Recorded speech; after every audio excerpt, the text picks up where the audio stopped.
So let's get into that first, because I saw Tarpley on international television over the weekend. We had it up on Infowars.com and PrisonPlanet.com. And I saw the news anchor report that Tim Geithner has announced that China has to find a new trading partner because the U.S. public and private debt is so maxed out that U.S. citizens won't be a market for them in the future. I mean, that's like saying we're dead on arrival.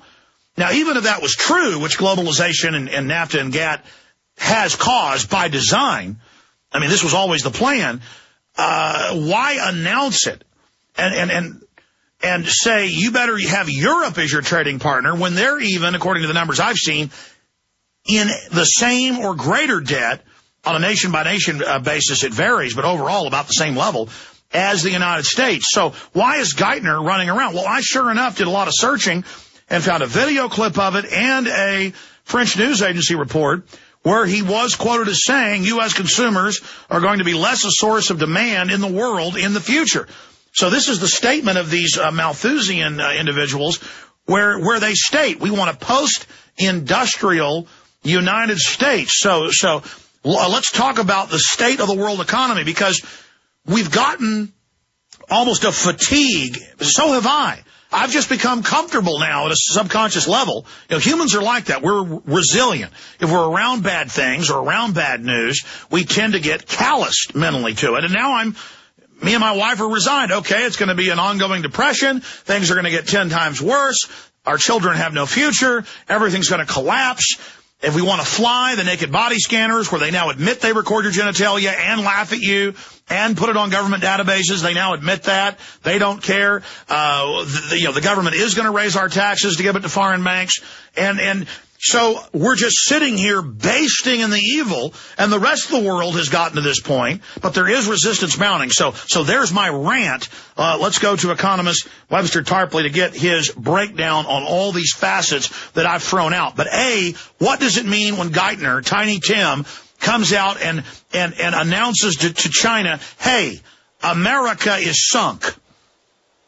Well, we first of all have to recognize that Geithner has many sides to his mouth, and he talks out of all of them more or less at the same time. We cannot approach a serious analysis of the world economy through the various lies and tricks and swindles that Geithner comes up with, because on this last trip, which took him to China, then to Britain, then to Germany, he had about half a dozen or a dozen cheap parlor tricks, I guess we can say, that he tried to pull. I think that the basic reality is that we're in a world economic depression of cataclysmic proportions. We're now in the second phase. This depression, from a historical point of view, is behaving very much like the depression of 1929, 1931, 1933. We're about a year and a half into the acute phase of the depression.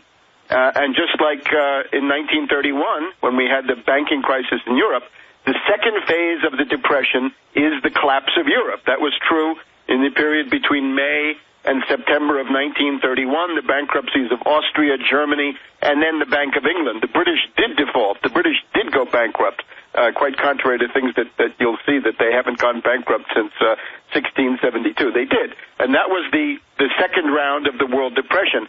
That, in those days, led then into a banking panic here in the United States, which shut down every bank, which followed really less than half a year after that. So we're in the collapse of Europe phase. Now, it's a depression. It's a disintegration. This is not a market event in the sense of a business cycle or anything of the sort.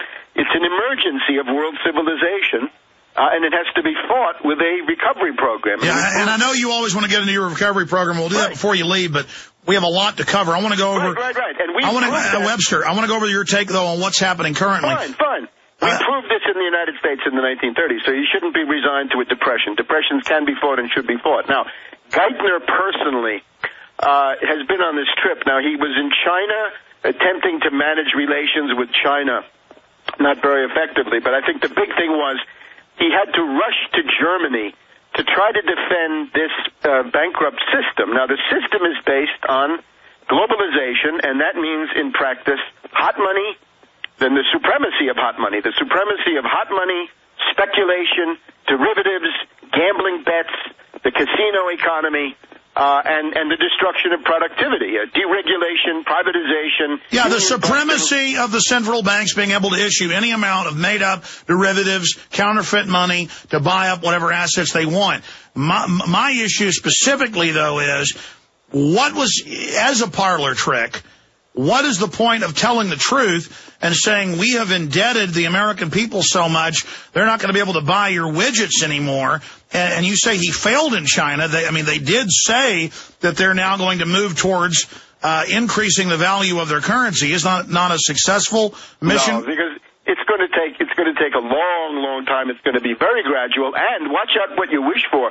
The Chinese currency peg means that they have to buy dollars to support to keep the currency peg the way they want it. So, ironically, the Chinese currency peg is likely to be one of the last factors supporting the dollar against a panic crash. And if that were completely removed, the dollar would crash down even further. But that's what Geithner is lobbying for, because there's no industry left. Or is this just all flim-flam? What's the real agenda, then, of these people? And in the short term, Webster, because folks want to know, looking into your crystal ball, many of our guests predicted Europe would collapse next in the last 2 years. It has, but we always know that there's a separate effect where it will next bring us down as well, or will it hit Asia next? The principal thing that is being done now is that the dollar was collapsing all during the second half of last year. It looked like the dollar was going to lose any residual status as a reserve currency. So not part of a long-term plan, but as an immediate short-term expedient, a desperate bid to save the dollar from total collapse, they began the attack on Europe, on Greece. It actually started with Dubai around Thanksgiving of last year. Once that happened, they began to lift and shift and move into this hedge fund attack on Europe, assisted by credit default swaps. So the goal was save the dollar for the coming year. And in order to do that, they had to export some of the more acute aspects of the Depression from London and New York. They had to get that into Frankfurt. And that's admitted. I mean, the Germans have come out. Our own government admits that they're in their raiding. The private brokerage firms are in their raiding Europe, causing this. And what are they doing? Stalling until they can start their new Iranian war? I don't think these people have a time horizon beyond 3 to 6 months, quite frankly. I think their system is out of control. They're wildly flailing in all directions. They're an image of a ruling class gone mad with no plan and no design, but just these short-term tricks. All right, Webster, I want to shift gears into the flotilla. Well, wait, we want to do the German part, which was the main thing. Okay, stay there then. We'll cover the Germans now moving to block some of this. Webster Tarpley's our guest. I want to get into the larger geopolitical structure of things, but we know ahead of any global financial collapse, the Anglo-American powers based out of London, the United States, Europe, always launch a new war. And all of our experts, and I've studied this as well, that's what I concur with, they're going to need a new war. And just notice all this stuff is suddenly popping up, very suspicious. But finishing up, Germany has dared declare that they're not going to fit the bill, mainly to bail out France. We're now learning that most of the money, they've already paid to fix, supposedly, the debt of Greece. And so German central bankers and German newspapers are saying, where is our money going? Just like our Congress says, wait, you said this $800+ billion was for the TARP. This TARP money is for the mortgages. Where did you spend it? And Geithner says, I'm not going to tell you. The head of the Fed, Bernanke, says, I'm not going to tell you. Well, the same thing has started up here. So, Webster, with your X-ray vision on this, what's really going on? The main thing is we've had a large economic power of the world, Germany, which is usually the world's #1 exporter. Right now, I guess they're neck and neck with China, who's the biggest exporter in the world. They have dared to violate the rules of globalization and this casino economy by taking action against derivatives. And specifically, they've targeted one of the most dangerous kinds of derivatives, which is the credit default swap, which is simply a bet.